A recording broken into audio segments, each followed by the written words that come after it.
এই অংশটি আমার শ্রদ্ধেয় শিক্ষকগণের জন্য, যারা এই মার্কগুলো এন্ট্রি দিবেন এবং রেকর্ড সংরক্ষণ করবেন।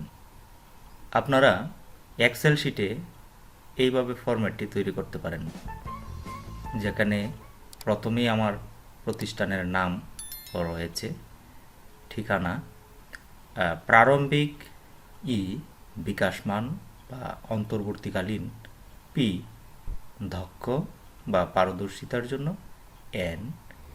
বিশেষ সুবিধার জন্য এই ইন্ডিকেটরগুলো উপরে দিয়ে রেখেছি। শিক্ষণকালীন মূল্যায়ন, পারদর্শিতার আদর্শ পারফরম্যান্স ইন্ডিকেটর বা পিআই এবং আচরণিক আদর্শ বিহেভিয়ারাল ইন্ডিকেটর বা বিআই ভিত্তিক এই মূল্যায়নটা হবে। এখানে শ্রেণী, বিষয় এবং শিক্ষকের নাম লিখবেন।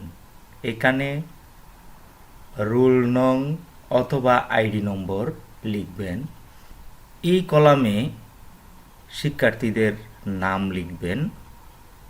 এই রটা তারিখের জন্য, এই রটা সেশনের জন্য এবং এই রটা নির্দেশকগুলোর জন্য প্রযোজ্য। তারিখটি হবে যে তারিখে আপনি মূল্যায়নটি গ্রহণ করছেন,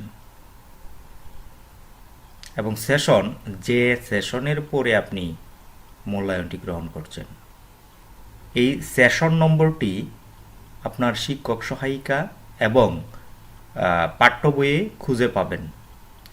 পিআই অর্থাৎ পারফরম্যান্স ইন্ডিকেটর, আর বিআই বিহেভিয়ারাল ইন্ডিকেটর। পিআই এন অর্থাৎ দক্ষ বা পারদর্শী, আমি প্রথম স্টুডেন্টকে দক্ষ বা পারদর্শী বলছি, এবং বিহেভিয়ারাল ইন্ডিকেটরের ক্ষেত্রেও আমি দক্ষ বা পারদর্শী বলছি, এই জন্য তাকে এন দিয়েছি এবং বাকিদেরও এন দিয়েছি। কিছু কিছু ক্ষেত্রে পি দিয়েছি এবং দেখেন কিছু কিছু ক্ষেত্রে পি এবং ই রয়েছে, এরা অনুপস্থিত ছিল। মূল্যায়নের দিন অনুপস্থিত থাকলে আমার কিছু করার নেই। এই শিক্ষা ব্যবস্থার একটি বড় বৈশিষ্ট্য হলো শিক্ষার্থীকে প্রতিদিন উপস্থিত থাকতে হবে, এবং শিক্ষার্থী যদি উপস্থিত না থাকে মূল্যায়নের আওতায় আসবে না। সেই জন্য আমি তাদেরকে প্রারম্ভিকে রেখে দিয়েছি। এখানে আপনি চাইলে এই প্রারম্ভিকে যারা আছে তাদেরকে চিহ্নিত করে পরবর্তীতে নিরাময়মূলক ব্যবস্থা গ্রহণ করতে পারেন।